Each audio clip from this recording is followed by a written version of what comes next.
시청자 여러분 안녕하십니까? 7월 10일 토요일 뉴스투데이 시작합니다. 3대 특검 중 순직해병 특검이 윤석열 전 대통령에 대한 강제 수사에 착수했습니다. 특검은 김태효 전 국가안보실 1차장을 조사해 이른바 VIP 경로서를 뒷받침하는 진술도 확보한 걸로 확인됐습니다. 김세영 기자입니다. 순직해병 특검팀에 출석한 김태효 전 국가안보실 1차장이 최상병 사망 사건에 대한 외압 의혹, 이른바 VIP 경로설에 대해 인정하는 진술을 한 것으로 파악됐습니다.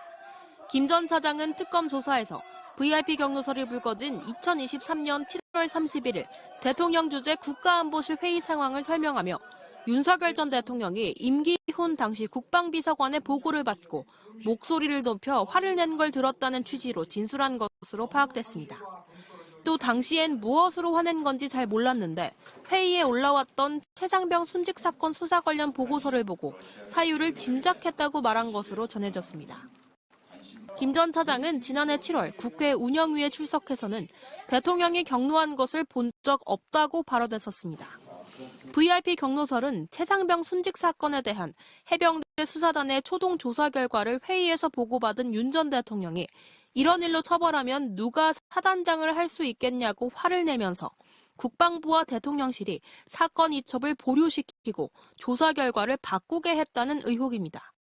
순직해병 특검은 외압 의혹과 관련해 윤석열 전 대통령의 자택인 서울 서초동 아크로비스타와 서울 한남동 대통령 관저에 있던 윤 전 대통령 부부의 짐이 보관된 경기도 구리시에 있는 컨테이너 임대 창고를 압수수색했습니다. 윤석열 전 대통령의 주거지에 대하여도 압수수색 영장을 발부받아 집행에 착수했습니다.